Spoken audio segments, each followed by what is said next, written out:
For 200 years, Montgomery, Alabama has been making history by people who had the courage to stand up for change. Today, this riverfront city has been reborn, embracing the past and looking forward to the future. From the National Memorial for Peace and Justice to the stage of the Alabama Shakespeare Festival, this is where history was and is made. We are proud to call Montgomery home, and together, we can be the change. Sugar Chateau Desserts is a specialty bakery located in the Charlotte, North Carolina metro area. We will create delicious and one-of-a-kind treats for any occasion. Sugar Chateau is currently shipping cakes in a jar, offering a variety of different flavors in a single-serve container that can help you celebrate in accordance with social distancing. Place your orders today by calling 803-526-7895 or visiting sugarchateaudesserts.com.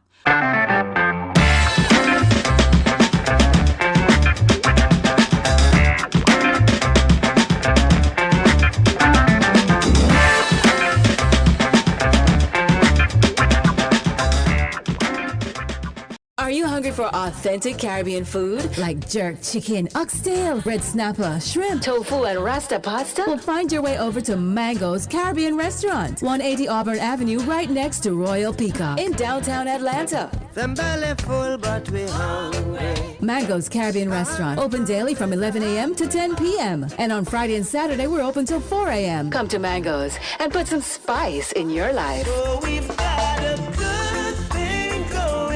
Mango's Caribbean Restaurant, 180 Auburn Avenue, right next to Royal Peacock. In downtown Atlanta. For more info or directions, call 404-698-3992. Or log on to mangoscaribbeanrestaurant.com. For instant coupons, text MANGOS to 313131. Tell your mama hungry, papa hungry, brother hungry. Mango's Caribbean Restaurant. Authentic Caribbean cuisines. Open up the door, tell them mama hungry. This is Ryan Fulford. AD Drew and I are co-hosts of the BCSN Sports Wrap. We talk about all things related to HBCU athletics. From the games, teams, coaches, and fan interest stories, we cover it all. You can find our shows on Facebook at BCSN Sports Wrap, YouTube at MyJBN Online, and everywhere you listen to podcasts like Anchor, Spotify, Google, and Apple Podcasts. You can also find the show on the Jericho Broadcast Network's app. Make sure to download. We look forward to you joining the conversation and being a part of the show. From novice to aficionado, find yourself here. High-quality cigars plus personal customer service with Slow Burn. Visit our website, www.slowburnwaco.com. Slow Burn is Waco's only mobile cigar lounge featuring a meticulous, curated collection of premium cigars. It's more than a mobile lounge. It's an environment and an experience rich in history, luxury, and personality. An elegant extension of any celebration occasion. It's the perfect escape and meeting place, a space where you can relax or enjoy a shared passion. Have Slow Burn plan your next big event, or before you are planning to celebrate your win over your athletic rival, you can shop our collections at www.slowburnwaco.com. But if they want,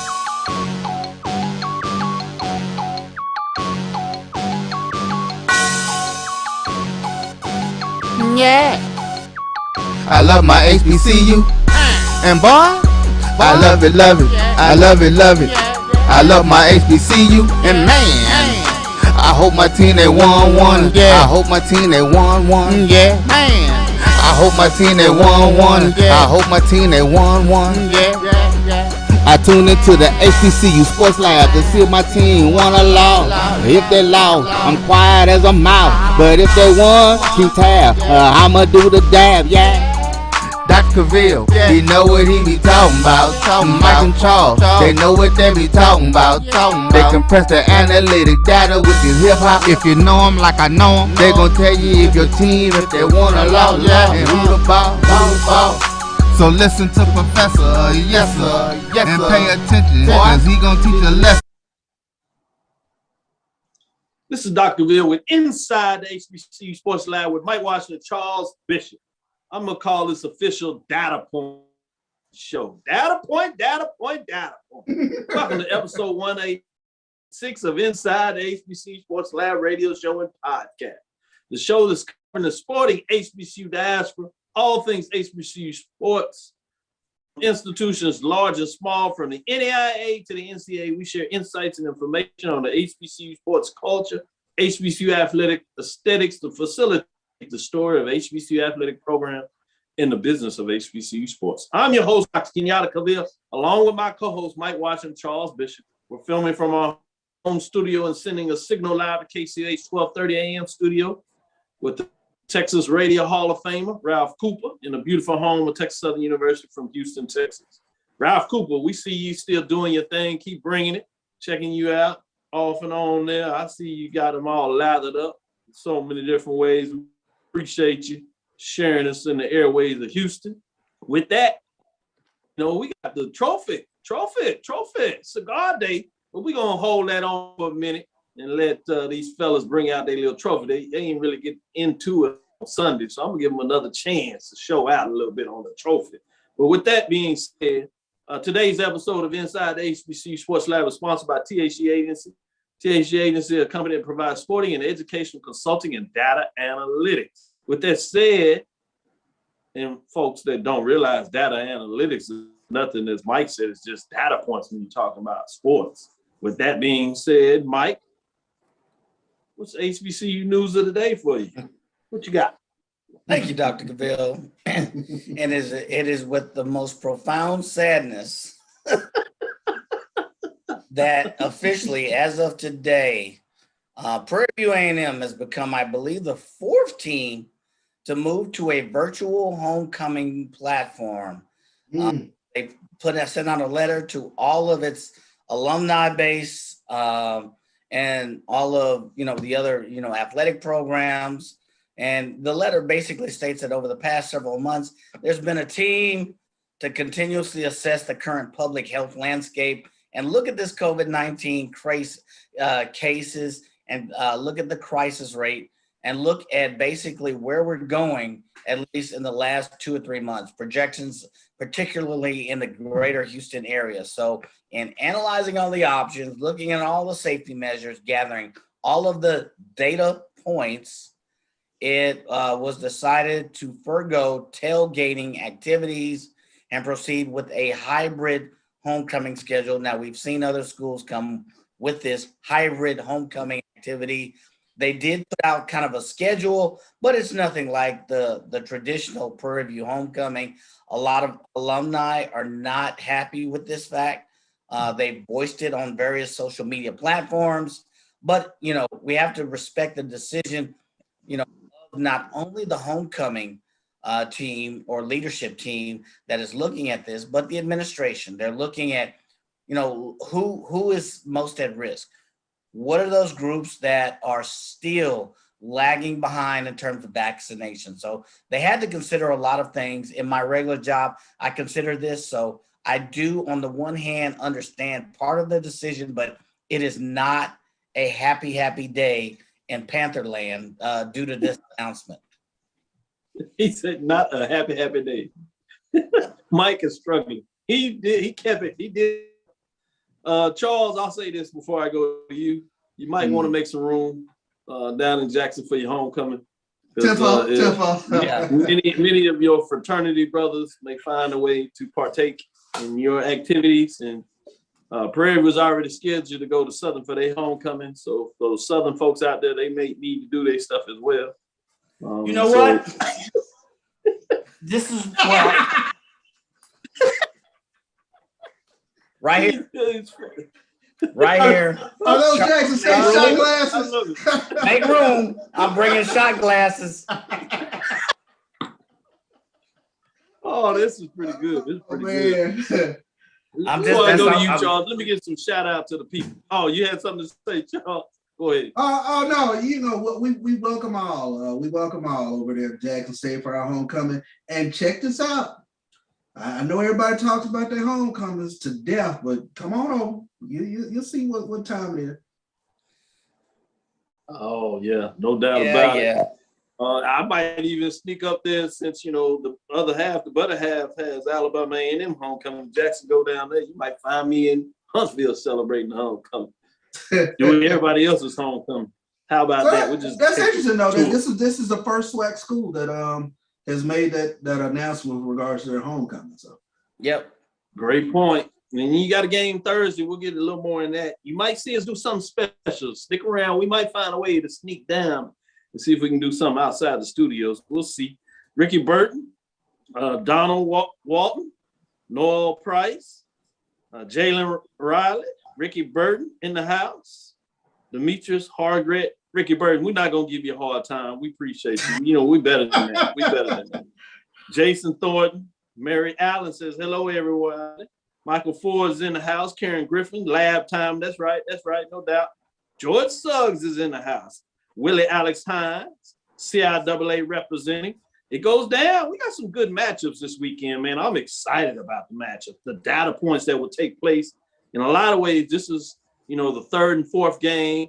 So, you know, on the academic side, college athletes, you know, their academic advisors, they running around there and getting their student evaluation reports, you know, those third, fourth week reports.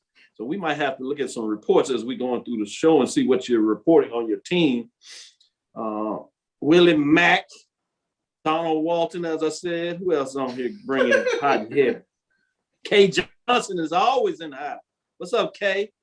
Where we got? James Knox bringing it hard and heavy. G. Boone's Holly's in here. Lawrence T. White. Keep it coming. Troy Lamont Coleman. There we go. With that being said, Varick Williams, he's ready to go Jags. All right. Look at the Jags. All right, Jags. Dr. Holmes, yeah, they came back after the win. I ain't see him last week. Now, Varick better than he always stick his head win or loss. He gonna be there. And he had far more wins and losses over the years, the last couple of years as a Southern fan. So no doubt. Trudy Jackson. With that being said, let me go to Charles without belaboring the point. What news you got out there?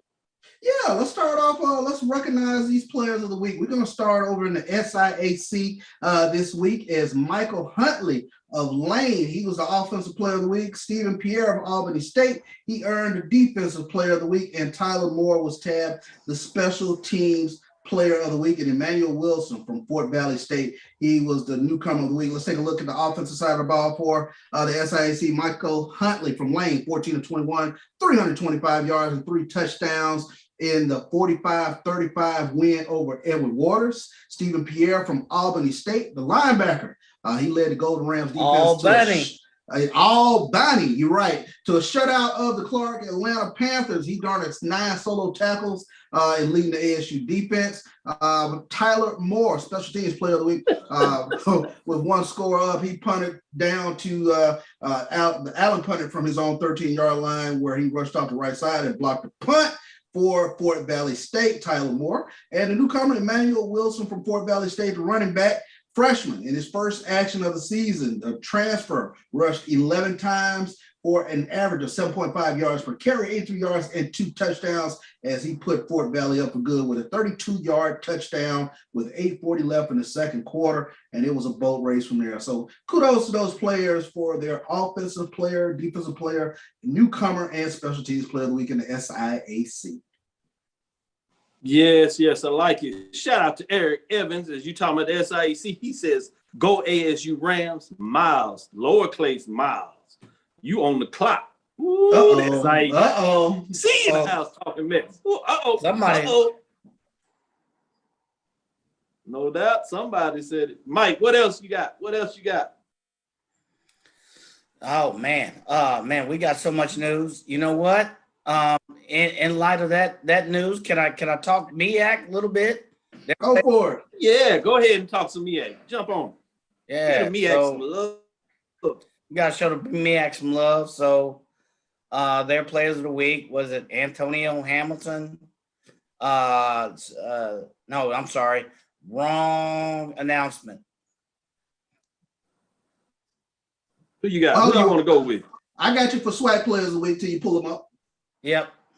Go ahead, Charles. Okay, SWAC players of the week. Let's take a look at the SWAC players of the week. On the offensive side of the ball, we start with Felix Harper, 16 of 32 for 368 yards and 3 touchdowns as he helped the Braves rally from 19 points down to overtake the UAPB Golden Lions. Huge game for Alcorn's Felix Harper, 16 of 32, 368 yards. Defensive player of the week. Let's stay with the Braves. Defensive player of the week was Kieran Kinsler. Kinsler, he contributed 12 tackles. That was a game high, including 8 solo tackles and 2.5 tackles for a loss. Specialist of the week. Let's come over here to Houston. It was Texas Southern. Had a kicker, Richard Garcia III. He went 3 of 3 on extra points attempts. And he also connected a 45 and 25 yards for his field goals as he contributed 9 points in Texas Southern's non-conference road outing at Rice. And the newcomer of the week, stay with TSU, Andrew Body. He passed for 353 yards, 19 of 35 in his first career start for the Texas Southern Tigers at Rice. And he also led TSU in rushing with 62 yards on 16 carries while contributing 2 rushing touchdowns. So those were your players of the week in the Southwestern Athletic Conference. Right. Known as the SWAC. I see you. TSU found a quarterback? I think they done found themselves a quarterback. Look at that. I think they found one. Hey, we might have a homecoming win for Texas Southern coming up on that. I don't know if I go that. Ooh, look at that. It is their homecoming week. It'd be a good time to have it. With that being said, Michael Ford says he's excited about JSU Alabama A&M Gulf Coast Classic 2022 and 2024. Yep. Nice. With that being said, Mike, you got it for us? What you got? Yeah, I got it. I got you. So North Carolina Central wide receiver Ryan McDaniel was named the MEAC Offensive Player of the Week, presented by Coca-Cola, of course. Howard defensive back Aaron Walker was named Defensive Player of the Week, and Norfolk State running back J.J. Davis was named Rookie of the Week. So Norfolk State's Justin Reed was named Offensive Lineman of the Week. So if we go back to McDaniel, he racked up a career high 178 receiving yards on 9 catches against North Carolina A&T, including a 77-yard touchdown. His 178 receiving yards are the most for an Eagle in a single game since 2017. And of course, Walker, Defensive Player of the Week, DB, 5'10", set a new season high in tackles at Robert Morris with 8 tackles, including 7 solo stops. So kudos to them. One last, J.J. Davis, running back, rushed 14 times for 93 yards in the Spartans' 28-16 comeback win over St. Francis, while also recording 23 receiving yards and 34 kickoff return yards for a total of 115 all-purpose yards. He was on it, doing a thing. I mean, every other play was Davis. So congratulations to those players of the MEAC. Other top players, honorable mentions, Antoine Murray from Howard had 5 catches for 88 yards against Robert Morris, and Jawan Carter for Norfolk State accounted for 3 touchdowns, 2 passing and 1 rushing against St. Francis. So big weekend for Norfolk State. Yes. Good job. Norfolk State is round and round. Be careful. Everybody whispering out South Carolina State that Norfolk State is quietly sneaking around the chicken coop, as they say around these parts. Shout out, as you talking about some of these players, G-Boom Holly added, Prairie View A&M's Jason Duma selected Texas College Player of the Week by Texas Football Life. That's pretty big. He had a great game as he got it done. Defensive showed up in the State Fair Classic down there. Great thing. Roderick, as in his part, Houston, TSU don't have a problem at quarterback anymore. This is a little bit off the radar. This is not necessarily directly related to HBCUs, but it's a good point. We've kind of picked this up a couple of weeks ago, but some questions out there. Murray State leaving the OVC. If that is the question, Michael Ford says, will the OVC still be relevant? As Charles said, good question as he responds. Way to get out there and get those responses going and keeping these folks interactive as we like to do it. Great point, great question. And I add that because you got the Tennessee State. We keep fooling around with this stuff, and I'm not sure which one is going to go in flames first, if that's the way we want to look at it, or implode, the OVC or the Southland. Rumor out there that McNeese State was just in Las Vegas talking to the WAC, but they responded, made a move. You're hearing Texas A&M Commerce made the announcement today that they're moving up to Division I at the FCS level, and they're joining the Southland. 4-year period. So can they do enough if McNeese leaves to still be a conference, particularly in football with the automatic bid? And so, man, conference churning is amongst us as we look at the top of the plate. With that being said, before we get to a break, extend this just a little bit. I do want to get in this. I think this is interesting. SWAC leading several FBS, FCS conferences in NIL contracts and activities. This is from SI.com. SWAC student athletes are capitalizing on the NIL contracts. Jackson State Shador Sanders, son of head coach Prime Deion Sanders, officially signed a lucrative NIL deal with Beats by Dre last week.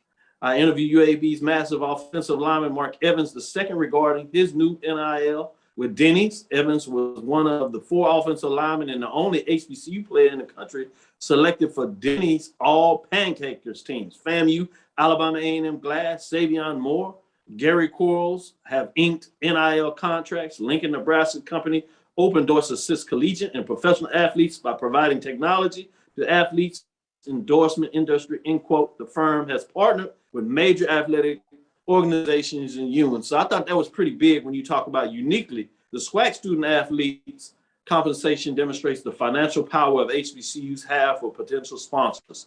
SWAC deals were more lucrative than prominent in larger FBS and FCS conferences like Sunbelt, Ivy League, WAC, and MAAC, to name a few. So it's interesting when you talk about that. Open Doors share the college football has remained number 1 in total compensation at 60.1%, and the number of activities is 37.9%. And again, this is courtesy of SI.com. Fascinating when you talk about HBCUs, and we said this could be a game changer for HBCUs in the NIL in a lot of ways, just because of the way that HBCUs do business, and we understand the marketplace they have in the African-American community. With that being said, let's go ahead and take this first break. This is Dr. Ville inside the HBCU Sports Lab with Mike Wash and Charles Bishop. Stick with us because we'll be right back, because I know you want to know what is up with the poll rankings. We're about to give it to you. Stay with us. We'll be right back to see what these gentlemen say about my poll ranking. From novice to aficionado, find yourself here. High quality cigars plus personal customer service with Slow Burn. Visit our website, www.slowburnwaco.com. Slow Burn is Waco's only mobile cigar lounge featuring a meticulous, curated collection of premium cigars. It's more than a mobile lounge. It's an environment and an experience rich in history, luxury, and personality. An elegant extension of any celebration occasion. It's the perfect escape and meeting place, a space where you can relax or enjoy a shared passion. Have Slow Burn plan your next big event, or before you are planning to celebrate your win over your athletic rival, you can shop our collections at www.slowburnwaco.com. But if they want to tab, I'ma do the dab, yeah. Since 2002, Empowerment Resources, Inc., a nonprofit organization, has empowered more than 1,500 youth and adults in Duval and surrounding counties. Through its programs, Journey into Womanhood, Girls Mentoring, Life Skills for Teens, and Parenting Education Coaching.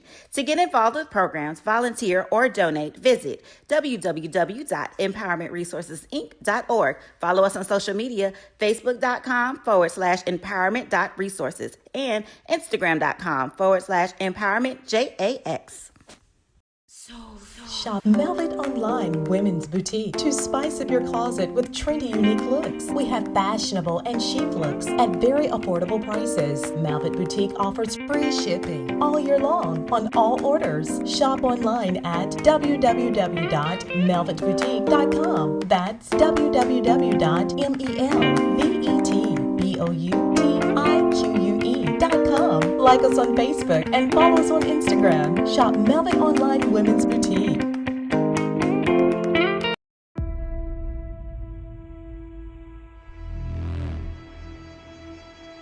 Press the analytic data with your hip hop. If you know them like I know them, they gon' tell you if your team, if they wanna lose, and who the ball. So listen to Professor, yes sir, and pay attention, cause he gon' teach a lesson. This is Dr. Gaville with Inside the HBCU Sports Lab with Mike Wise and Charles Bishop. Yes, we're back into it. Let's get in these poll rankings. We'll start with the mid-major. And we got some changes in the poll rankings. They're in the lower half, so not a lot of changes at the top. But just so you know, we do have two teams that dropped out of this week. They debuted last week. Neither one of them, well, one of them didn't play, and the other one did play, and they lost. So Allen Yellow Jackets, Bluefield State, Big Blue, dropped out of the top 10. But they got some love. They got in there. Jumping in the polls, Miles Golden Bears, after they even overall in the season 2-2, 1-0 in the conference race with a huge win. And Fort Valley State Wildcats, 2-2, not ranked. And they'll get in and make it interesting with some top 10 matchups coming up this week. We'll talk about that a little later, second half of the show. But as we're getting into it and move forward, let's get in the top 5 where the business really gets interesting. We got Lane Dragons. They jumped in the top 5, moving up one spot for number 6. So they're on the move, surprising a lot of folks on the year. They're 3-1, 1-0 in the conference race, 66 points. They continue to get it done. At number 4, Albany State Golden Rams, not surprising anybody, really. 3-1, 1-0. They remain at number 4, and you'll see that refrain going throughout the rest of the top 3, where we have Savannah State Tigers, 3-1, 2-0 all wall, 74 points to remain in the 3rd spot. Number 2, Bowie State Bulldogs, 3-1, 1-0, 4th first place folks, 76 points to staying at the 2 spot. And number 1 is Langston Lions, 4-0 on the season, 3-0, dragging people as they get it done. It's close between Bowie State 1 and 2. Can Bowie State continue to creep up on the Langston Lions, or will Langston find a way to hang on as they continue to get it done? It's interesting. 94 points for the first place team there. Let me go to you, Mike, in terms of what are your thoughts in terms of the mid-major top 10, Dr. Ville's Inside the HBCU Huddle Report. Yeah, I'm still not a fan of Langston being number 1, but you can't deny they're undefeated. They play the schedule they're given. I think if you look pound for pound, Savannah State, if you look at the offensive spread they put out, strength of schedule. I know you can count that. Don't preach to me. Don't say nothing to me. But I look at strength of schedule, and I wonder if, to be honest, if Savannah State should not be a little further than they are in the polls. And I see Bowie State. You know, they've packed up, you know, some impressive win. You know, with this last one, 49-0 over or at Livingston. Of course, they took care of business at New Haven. You can't rule Bowie State out. So Langston is undefeated, but their strength of schedule, you know, 3 of their teams. I know if you're comparing strength of schedule to strength of schedule, I don't know if they're number 1. Man, he don't believe in my Langston Lions. I told you, y'all need to just because they're out there in the West Coast and Oklahoma, middle of nowhere playing NIL football, get these folks their respect. With that being said, great points, Mike. I understand. You're right. Elijah Ray says, I told you about Lane. He said he told you about Lane. Lane, real deal. They getting it done playing some football. With that being said, let me go to Mike. Let me go to Charles and see what he thinks about mid-major top poll rankings.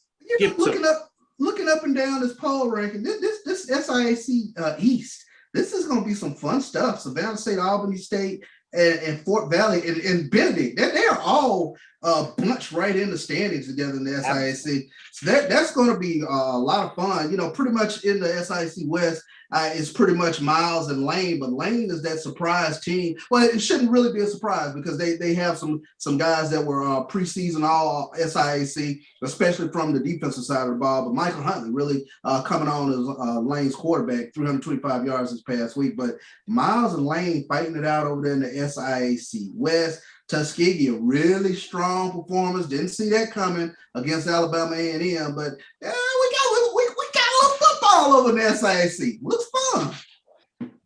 Man, Michael Ford is all over it, giving breaking news. I'm going to get back to that. But Charles, yeah, you're right, man. Let me have my fun in the sun in terms of my poll rankings. We'll get into the major and really see what you think. But the points made, Michael Ford said Belmont just announced that it's gone, leaving the OVC.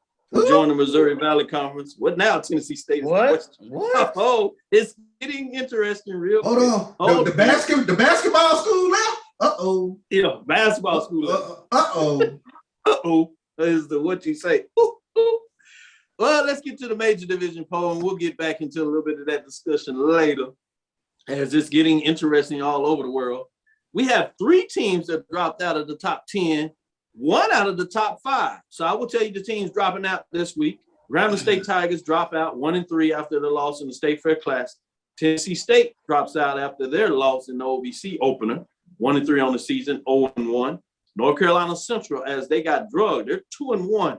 They fall out. We had this discussion on Sunday. Would they fall out? I think all but except for one said they should fall out. But officially, in terms of Dr. Ville's inside the HBCU poll rankings, they're gone. We'll see if they can bounce back and get back in the poll rankings. Have a big matchup, MEAC Challenge type matchup. They go to Mississippi Valley, but that is for homecoming. Should be interesting. So who jumps in the top 10? North Carolina A&T, the drubbing they did at North Carolina Central, told everybody. They're 1-2. There are 3 teams at 1-2 to jump into the poll. We'll see what everybody thinks about that. North Carolina jumps in the poll at number 9. Alabama State Hornets, after their impressive win over Bethune-Cookman, they jump in the poll also. They jump all the way up to number 7. They're 2-1, 1-0. They have a big conference matchup as they go on the road, as Florida A&M has their SWAC home opener against Alabama State, their closest SWAC institution to them. So it'll be interesting. I'm hearing a lot of Alabama State folks getting on the buses, coming out of Atlanta, South Alabama. They coming in there, and they say there's a lot already in the Panhandle. So that should be one interesting matchup. It's not on one of the ESPN networks, so got to see if they're going to broadcast it in that area. Get into the top 5.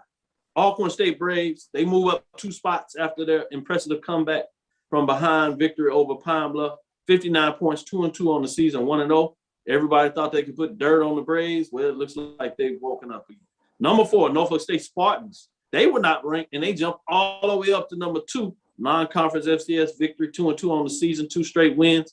They have a big game this week against Hampton, who's just outside of the top 10 receiving votes. We'll get a chance to talk about that this week. Also, you have Prairie View A&M. They jump up 1 spot, 3-1, 2-0 after they defeated Grambling. That's 4 straight in the State Fair Classic. A lot of Grambling fans G-men are not happy about it. They earned 1 first place vote. Can they make a difference? Does it make sense? Jackson State Tigers 3-1, 1-0. Nice win out of conference. Delta State, Division II top 20 type team. State rivalry. No FCS historically white colleges in that area, so they tend to get a lot of talent there. 105 points. Still Division II, but they get it done. Alabama A&M goes against a rival Division II SIAC team in Tuskegee. Closer than some people thought. They get it done as they move up and continue to stay undefeated. 1-0 in the conference, 3-0 overall, 10 first place votes, 170 points. Let me stick with you, Charles. What are your thoughts on major division top 10 poll rank? I like this poll. I like this poll this week. Hampton being in there, that's going to be one heck of showdown with Norfolk State, the Battle of the Bay. When you take a look at Hampton's quarterback, Jet Duffy. He's had a heck of a showing thus far. He already put up 300 on Howard earlier. You know, can Norfolk State's DBs hang with Jet Duffy, the Jada Kiss Bonds? I love that. I love that name. Best name in college football, Jada Kiss Bonds. So it'll be a very, very interesting game with Howard and Norfolk State. Norfolk State, they are hitting on all cylinders with Pootie Card at quarterback, and that Dawson Odom's influence. Hi, Southern. But I tell you what, Dawson Odom he's brought a little something to that Norfolk State team. No doubt about it. I like the way you said in your famous words. Yes, they bringing it over there. Elijah says his top 3 teams: Alabama A&M, Alcorn, UAPB. Give me your top 3. Let me know what your thoughts are, as I also get Mike's top thoughts on the top 10. With that being said, Fred Whitted jumps in there. Zip Gales is not at Langston anymore. I love it. Give some of that history as he does with the HBCU Black College Football Encyclopedia. Mary Allen says Tallahassee will be rocked this weekend in Alabama State versus Florida A&M. No doubt about that for sure. Michael, what are your thoughts on major division top 10? Tell me what you think. Make me proud, man. You know what? I can't even say nothing. I actually like the poll, with the exception that Norfolk State. Let it rock. Let it be said. I do like that poll. Finally, I got a weekend where both of them say, not too bad, not too bad, sir. Alcorn State, you know, they suffered a loss at the beginning of the season. They have Mississippi Valley, they got Grambling, and I forget who else. Those are teams they can easily win, so they can go 3-0. And remember, we had some of the prognosticators that said, "Oh, Alcorn State's done." Well, you look at what they did against UAPB in the second half. That coaching change, and you look at how we rank teams. It's not just about the personnel; it's also about the coaching. And you look at the coaching change that was made in the second half and moving the pocket with Felix Harper. They are still for real. They are a factor to be dealt with. So for the next 3 games, they could conceivably go 3-0. So I think they should be in the top 5. Prairie View, Jawan Boss has proved that he was hitting his receivers. I think they had 14, 15 yards per pass. If you look at the stats, which came out late, but that's another story, neither here nor there. But if you look at the stats, 14, 15 yards per pass, he was catching his receivers. And, you know, he's starting to get more involved in that offense. So, Dr. Cavill, I mean, I like your top 5. There's nothing wrong, no stones I can throw at this one. I appreciate that, Mike. Man, I told you he's on it today. I'm going to take every word I said about you back, man. Kay Johnson says, Charles, do not put down that hoodie. Oh, no, that's not what she said. Let me be nice. She said, Charles Bishop, I need that hoodie. Love it. George Suggs, South Carolina State will roll against Bethune-Cookman, BCU for first win. Bulldogs find their defense. It'll be interesting there. Charles Bishop does return and says, I love it too. He's trying to get it up. Michael Ford, Alabama A&M, PVAMU. This is a good one, Lawrence D. White. Wouldn't it be great if PVAMU GSU State Fair Classic Cotton Bowl Dallas would be on ESPNU, open for discussion? We don't have to discuss that. We're all in favor of that. I can tell you this, that the SWAC office is looking into that. Don't be surprised moving forward if that happens. Right now, the promoter has a stranglehold and hasn't allowed that to happen. With that, let's go into this break so we can come back and talk about some of these matchups, give you some of the major division games of the week. And then the last part of the show, we'll get into the major games of the week. Starting with the mid-major, then we'll go into major games of the week. And we got some good ones, both that we'll be discussing too, and follow up with even some better games on Thursday. Then they'll have the pick'em segment. This gets interesting when they'll do that. So stick with us today and Thursday as we get it going. Let's get into the break. Dr. Bill's Inside the Sports Lab with Mike Washington, Charles Bishop. Come on back as we get into the third quarter. It's getting good.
Tonight's winning numbers are 18, 55, 39, 71, and 43. 43? Those numbers again. We won! Yes!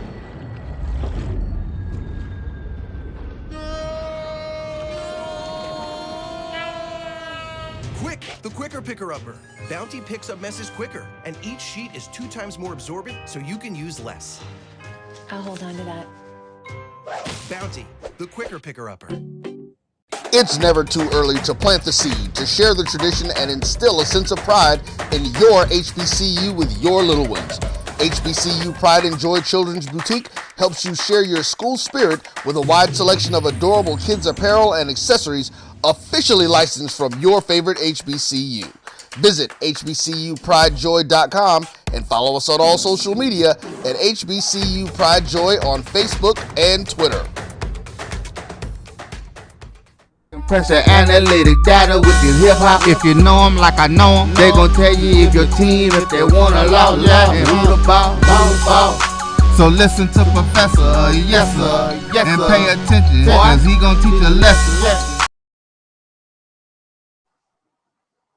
Welcome back. This is Dr. Bill with Inside the HBCU Sports Lab with Mike Washington, Charles Bishop, as they're sitting in the cut in their home studios. Time to get into some of the games of the week. Let's start with the CIAA. It's interesting. Check this out. Richmond, Virginia, Saturday, October the 2nd, as you know, high noon. CIAA matchup. We're going to get the Northern Division against the Southern Division. Shaw Bears come in at 2-2, 1-0 in the conference. At Virginia Union Panthers, as you know, 2-2, also overall, 1-0 in the conference. So somebody is going to get the edge in terms of continuing to be able to chase those predictive front runners, which is in the Northern Division, Bowie State. In the Southern Division, it'd be Fayetteville State. So both of these teams need this victory. I think this is one of those games, if you're not paying attention to, might catch you off guard. This is a big game. Let me start with you, Charles. What are your thoughts in terms of this matchup? North until you prove me different. I'm going to go with the North team. I think that's the stronger half of the conference, especially when you take a look at Chowan, Bowie, Virginia Union. Chowan, my goodness, they've jumped out 4-0 thus far in the season. Bowie, of course, 3-1. But until I'm proven different, I got to go with the CIAA North. Great points when you say it there, when you look at it.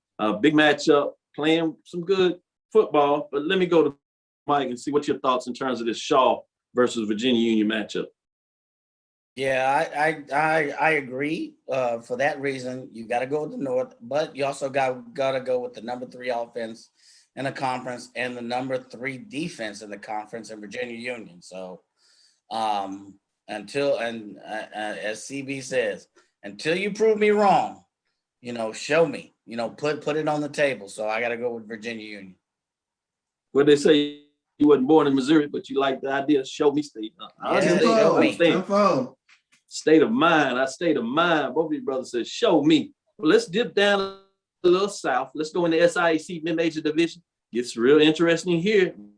Staying in Fairfield, Alabama. Sloan Alumni Stadium. You saw what Miles did in the last time they stayed at home. But this is a top 10 matchup, so it really gets good. This is number 4, Albany State Golden Rams hitting the road, 1-2 overall, 1-0 in the conference race. At number 7, Miles Golden Bears, 2-2 overall, also 1-0 in the conference race.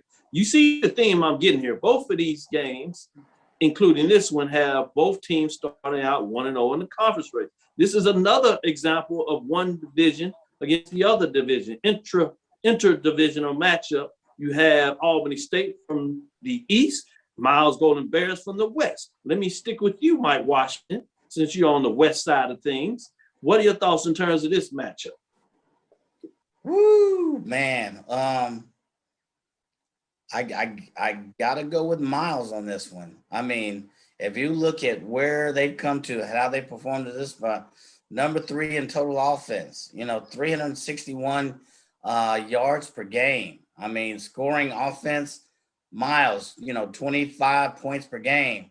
So Albany State somewhere down at number 6 and number 7. They have a stronger defense, but it's going to be a battle of offense against defense. But I think in this one, I've got to pick Miles coming out on top. Oh, boy, I tell you. Charles, some people say this could be a preview of the SIAC championship game. Absolutely. What are your thoughts on this matchup? You think so, Mike? A preview of the SIAC championship game, huh? Yes. What some are saying.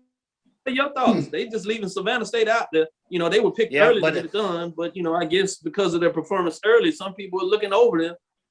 Obviously, Albany State had that big early non-conference win, so I think people are excited about that. But with that being said, I want you to dig in there. And I want you to tell me, what are your thoughts? I like Miles as being the more gritty team. This is going to be a tough matchup.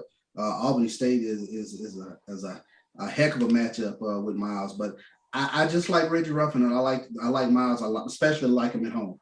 Get a little home cooking over there in Fairfield. So I'm looking for the Miles Bears, Golden Bears, to pull this one out. Before we go to this break, I get this one in here. George Suggs brings the statement of the day. Don't be surprised if Tennessee State turns east and joins the MEAC. That would be interesting. Stephen Gates would say, and what? Stephen Gates would say, why would they drive to Delaware?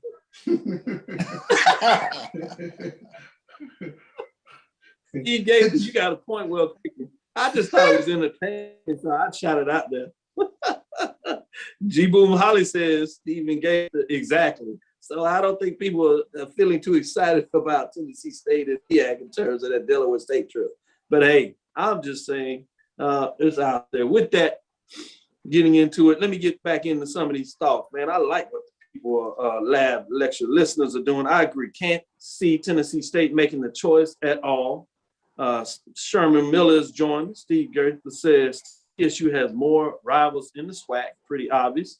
FSU should have handled BSU. Charles getting in there, giving some updates as he's getting it done. Eric Evans is still in the house. Steve Gaither says, true, VSU is looking weak this year.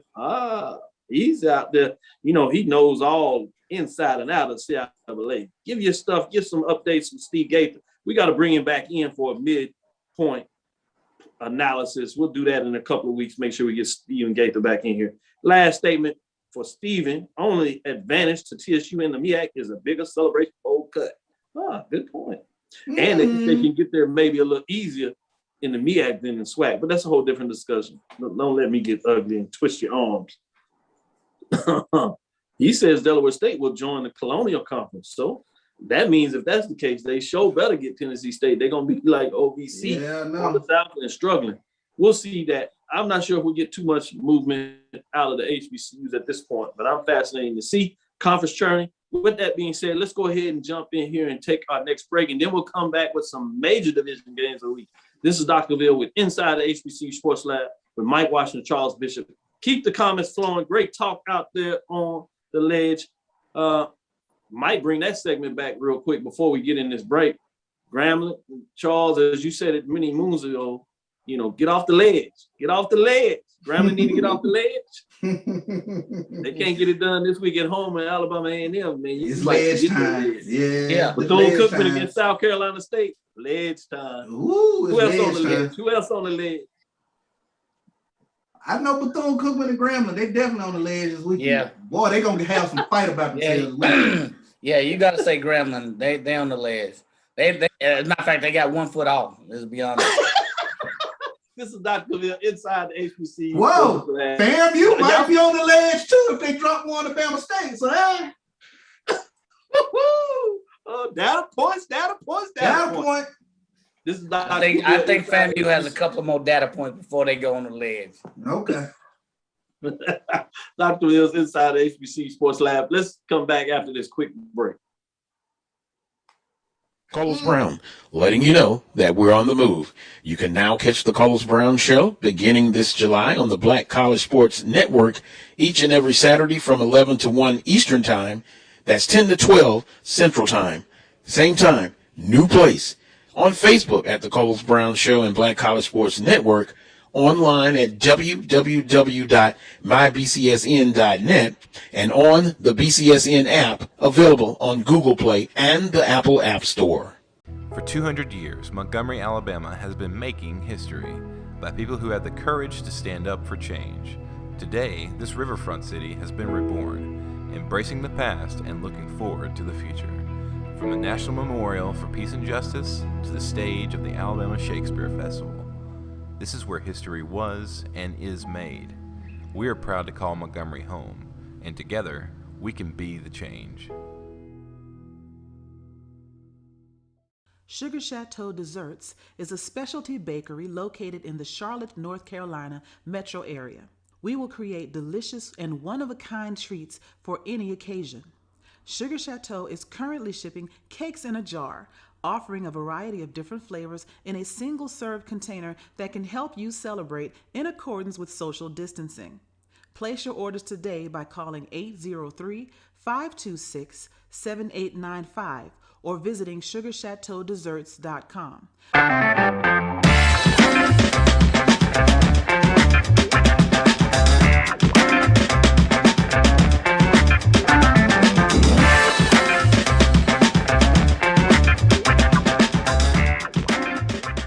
Are you Press the analytic data with your hip hop. If you know them like I know them, they gon' tell you if your team, if they wanna law, yeah, and who the ball. So listen to Professor, yes sir, and pay attention, cause he gon' teach a lesson. Dr. Ville's inside HBCU Sports Lab. Charles snuck in there as he trolling folks. He said, UAPB, they can't get it done Thursday. He said they'll be on the ledge too. Oh, and wow, you know who's gonna be disappointed about that? Southern didn't want them on the ledge till they got to till they played Southern. I know Southern Jag fans. The problem with that thought process is you better be careful what you're thinking about. Just because they on the ledge don't mean they can't push you off the ledge with them, because they can be grabbing you. So that's true. Be careful with your That's true. With that being said, let's get back into it. Let's get into the MEAC game of the week. Then we'll get into the SWAC game of the week. I like this MEAC game of the week. It's a old-fashioned cat and dog fight. It happens to be what previously was a MEAC game of the week. Now it's a SWAC MEAC de facto challenge, if you would. Teams are both winless, so it is extremely important for both these teams to get off the ledge. Because another team that might be on the ledge that we didn't mention is South Carolina State, being 0-3. Bethune-Cookman Wildcats are 0-4, 0-1 in the conference race, obviously. South Carolina State hasn't played a conference game. But if Hugh said it openly on the MEAC Monday in terms of his interview, and said, hey, we were picked, and if we want to do something in the conference, we can't just keep losing these games and think we'll be able to turn it on. So he's looking the fact that he wants to get it right. They are at home, but this has traditionally been a game where it just goes back and forth. I'm going to start with you, Mike. What are your thoughts on this Bethune-Cookman matchup against South Carolina State? Big matchup because it features a SWAC MEAC game, and there's another one that we'll talk about on Thursday before I let you dive into that, which is North Carolina Central trying to rebound from the beatdown from North Carolina A&T as they travel to Mississippi Valley State. They played a solid game, particularly offensively against Southern, and it's Valley's homecoming. That's an interesting matchup to me in so many different ways. Big weekend for the MEAC and the SWAC in terms of this matchup, non-conference wise, to make some early data points. Mike, what are your thoughts, particularly on this matchup? Yeah, it's gonna be a tough one. Bethune's got to travel to Orangeburg. It's a high noon game. This is not the same South Carolina State that gave up 1 billion points to Alabama A&M in the spring. This is a South Carolina State that played Alabama A&M really tough and put some points on the board. So this is going to be tit for tat. So, can the Bethune offense do what they did at least against Alabama A&M? That game could have went either way. They played Alabama A&M tough. And can they do that against South Carolina State on the road in Orangeburg, South Carolina at high noon on the year our Lord, October 2nd? October 2nd, what is it? I don't know that. So you wonder if the edge goes to South Carolina State. But for me, I think this is an edge game for Bethune, without question.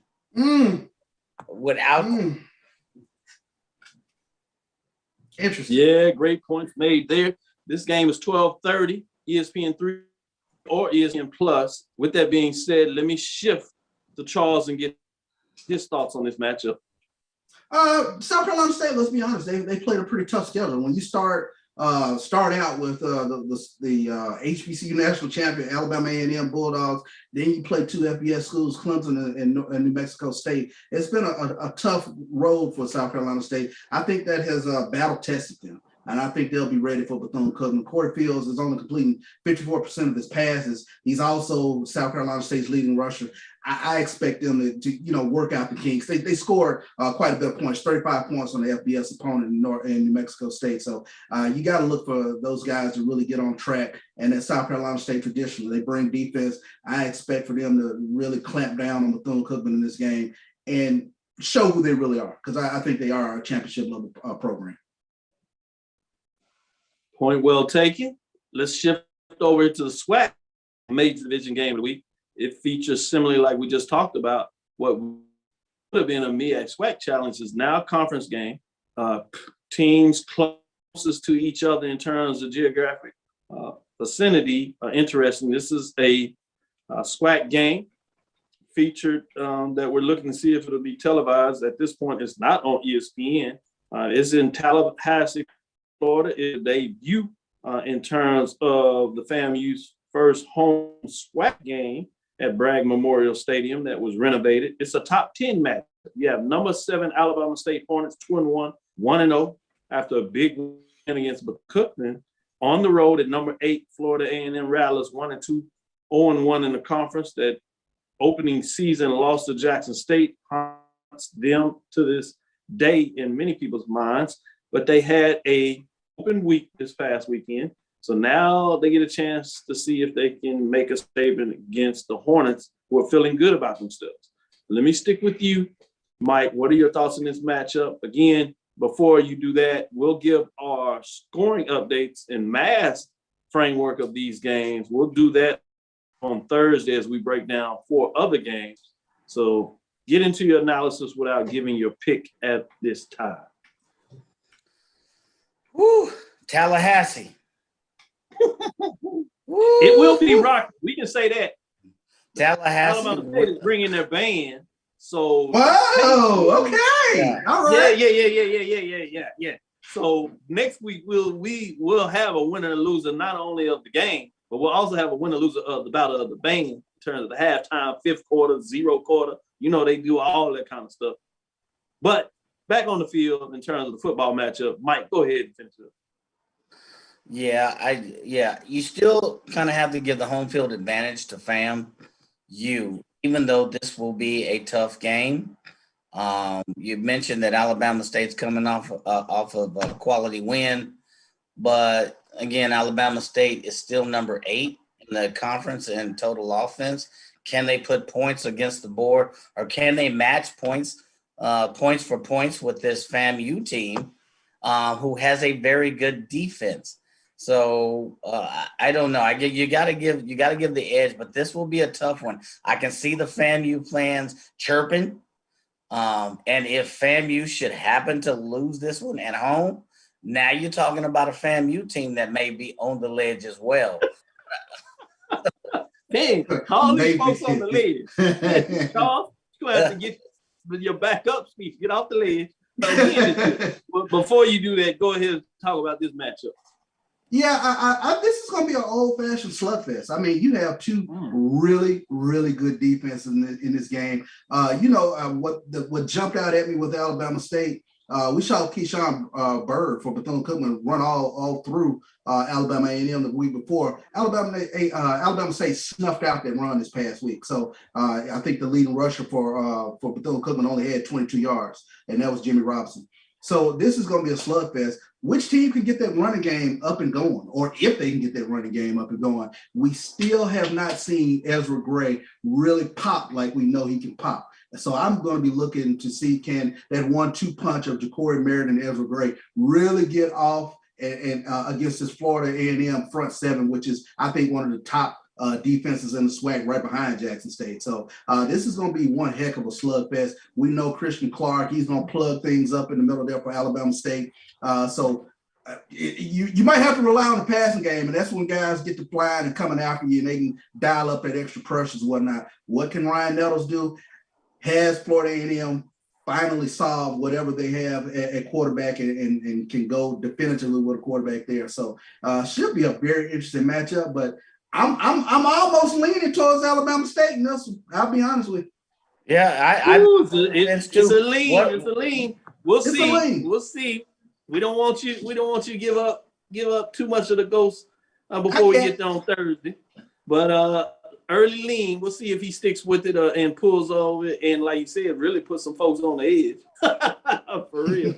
But that'll do it for us today. Great comments from the lab lecturers out there. Let's keep it going. We'll get in here after the show and do some dialogue and give you some updates. A lot of good comments coming in about what's going on in terms of the FCA landscape. HBCUs, both the Division II and HBCUs. With that, before we go out of the show, we did have trophy games this weekend. Slowburnwaco.com. Slowburnwaco.com. Let me give a shout out and make sure y'all get those cigars. You can hold them up, courtesy of www.slowburnwaco.com. Go check out these cigars. These folks here. Mike, your trophy cigar goes for the State Fair Classic, I believe. Is that what you're holding it up for? Oh, most definitely. Absolutely. Goes to Prairie View A&M. You know, putting up Jawan Pass, according to the unofficial statistic, 400 plus yards, you know, playing the defensive game that they did, allowing Grambling, 10 first downs to 21 first downs, total domination on both sides of the ball. So mine goes to Prairie View A&M. Charles, I see you have your cigar up too. I got mine as well. Slowburnwaco.com. Yeah, the W.C. Gordon Classic. Talk about that. Yeah, it was a tough game. It was a tough game for Jackson State. Delta State, kudos to them. They were down 17-0 at halftime and fought back to make that game tremendously close. Jackson State had to have a last-second stop with Delta State in the red zone, but that was a quality team they played. I know a lot of people say Division II, but that's a top 25 Division II team and a team that has a national championship on their resume. They are very well coached, very disciplined, and they did what they had to do to really shut down Jackson State's offense in the second half of that game. But to the victor go the spoils. I'll take my cigar and run. I know that's right. That's exactly what you do when you get those chance. Take it and move it on, as they say. That'll do it for us. Thank you for listening to Inside HBCU Sports Lab. Make sure you share our podcast with your friends and our colleagues. I am Dr. Kenyatta Cavill, the Dean of HBCU Sports, coming from inside the lab in the College of HBCU Sports with Mike Watson and Charles Bishop. We hope you enjoyed the show. Again, we want to thank you for listening to Dr. Cavill's Inside HBCU Sports Lab with Mike Watson and Charles Bishop every Tuesday and Thursday. Join us again Thursday. We'll have a nice one. We'll be on the road, it looks like. We look forward to next week as we discuss the latest news in the lab. Don't be surprised if we get a little bit of that hashtag Sweet Life. Follow me, Dr. Kenyatta Cavill, on Twitter, Facebook, and Instagram, Inside the HBCU Sports Lab 1 on Twitter, Facebook, and YouTube. That's Inside the HBCU Sports Lab. Make sure you download the app, My JBN, My BCSN. Check out the website, My BCSN, as we continue to get it done, give you the latest. Check out all the shows that we give you about HBCU news and more. Dream big and continue to move forward. Make sure you check us out on Sunday as we do our recap. We will talk with you soon. Charles? Of course. Mike? Lecture. Dismiss.